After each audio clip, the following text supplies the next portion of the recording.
Eventually found them traveling together on many occasions.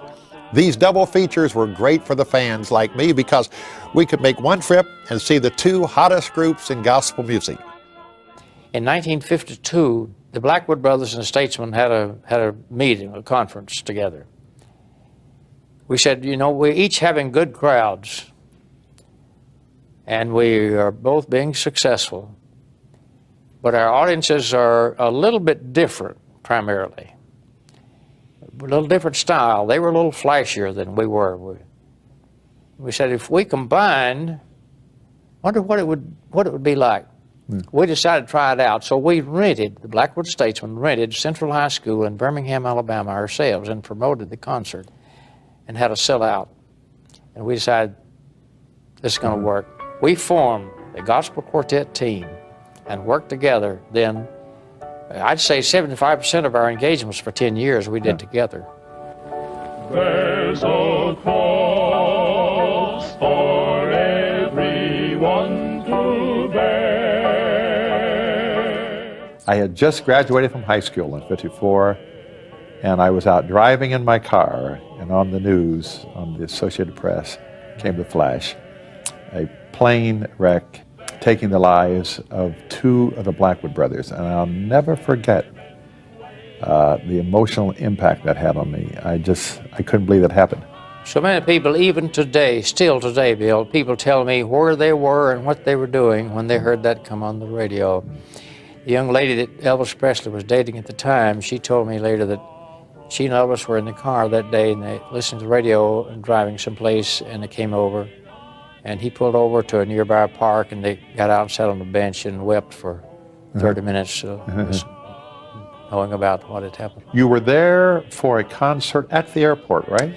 Yes, they had folding chairs all seated in the airport hangar. I think the question comes up, why were there only two people in the plane? But R.W. got to thinking about the runway was a little short. He said, I think I'd like to take the plane up one time before it gets dark to see how much room I have on takeoff. So R.W. and Bill got in the plane, and Johnny Ogburn said, I want to go with you. He got in the plane with them.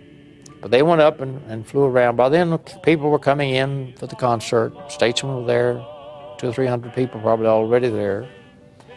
And he was a little ways up the runway, and he hadn't touched. Now, he gave the little plane a little drop. I'd seen him do it. Sometimes it'd stick, sometimes it'd bounce too bad, and you have to go around again.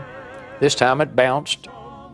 So he lifted the gear and pushed the throttles forward. When he did, the plane went straight up this time and continued up until it stalled and came back and down across the ways of the airport and about middle ways to the runway.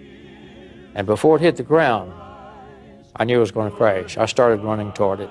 Bill Shaw and Jackie Marshall, Jake Hess, we all started running toward it. And when we got it, immediately went up in flames, just burst into flames, and it crashed. As soon as I got to the plane, the cabin door was open. I started trying to get to it, and I heard someone say, here they are, around front of the plane. I thought maybe been, I didn't know what, I thought maybe been thrown clear. I was in shock. So I ran around front. The plexiglass canopy had been shattered, and I could see R.W. through the flames, still strapped in his pilot's seat. His head was over like this. I didn't see Bill Lyles. I was told later that his seatbelt had broken. He was under the instrument panel. But when I saw R.W., I started in to the plane through the fire, and I didn't know what I was doing. Someone, I didn't know who, caught me from behind and held me.